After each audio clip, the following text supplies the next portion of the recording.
You're only as old as you feel, or so it's said. Well, studies show adults think of themselves as younger than they really are, up to 20% younger, and it shows. Older Americans are coming back from retirement and writing new chapters of their lives as they age, thanks in part to being able to live longer, healthier lives. Compared to their peers in other countries, American adults aged 75 and older live longer. The United States also has higher rates of comprehensive screenings and testing at routine checkups. These checkups cover our bodies, but there could still be a blind spot right inside our heads, our cognitive health. So when it comes to filling out the picture of your cognitive health, what do you need to know? There are some changes in memory and thinking that happen with normal aging, but these changes are relatively subtle, whereas in mild cognitive impairment, the deficits are more noticeable, more frequent, and expand across other areas of recall, particularly the recent memories. So things that have happened within the past day or within the past week may become more difficult to recall. It's estimated that 12 to 18% of Americans over age 60 are living with mild cognitive impairment, or MCI. That's up to almost 14 million people. MCI can stand alone or be a precursor to more serious forms of dementia and even Alzheimer's disease. Yet, nearly 4 out of 5 Americans surveyed were unfamiliar with what mild cognitive impairment even is. It is different from mild dementia in that it doesn't have a huge impact on day-to-day functioning. So it's important to monitor your brain health. While there's no single cause or outcome of MCI, other potential causes could include drug-to-drug interactions, depression, neurological disorders, or vascular disease. Because the differences from normal aging are slight at first, memory and thinking issues can be easily dismissed as a normal part of aging, but these can progress over time. Rebecca Chop, an author and former university president, shares how she talked with her doctor.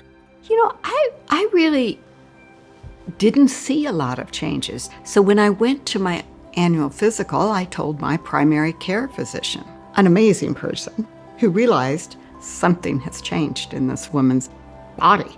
And she did a series of tests, asked me if she could give me a cognition test. I'll pass that, and I didn't. Just like any other regular health assessment, getting a checkup from the neck up could help detect whether cognitive changes are normal or the sign of something else. Because when it comes to cognitive health, knowledge is power. As far as the benefits of a timely and accurate diagnosis, there may be many for a patient. There are non-medication interventions that include lifestyle changes, aerobic exercise, dietary changes, social and cognitive engagement can all benefit brain health. Likewise, there may be medication interventions, and patients also then may have the opportunity to engage in planning, having conversations that are important with their family. Every person is different, but the more timely your diagnosis, the more timely you get a really accurate diagnosis, you have choice.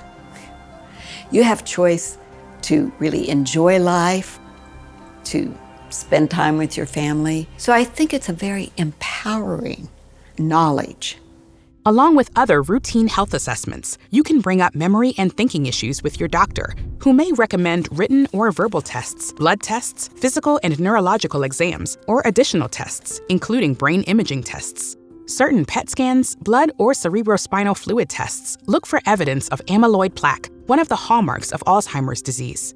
In the early stages of Alzheimer's disease, there is accumulation of a sticky protein that's called amyloid beta protein into clumps that are referred to as plaques. This happens in the brain, but outside of the brain cells, and then initiates a series of events or cascade of other abnormalities. So a different sticky protein, tau, accumulates in what are called tangles within the brain cells or the neurons. And there's an associated activation of the brain's immune system that creates some inflammation.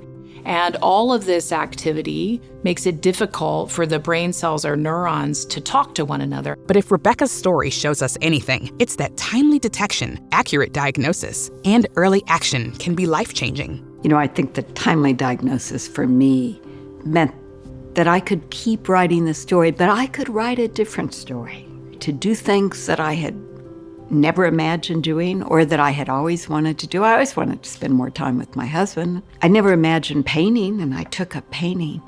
So it allowed me to have like whole new chapters in my life. Instead of ignoring the cognitive health blind spot, knowing what you can do to understand changes in memory and thinking can empower you with more choices and help you keep writing your own story.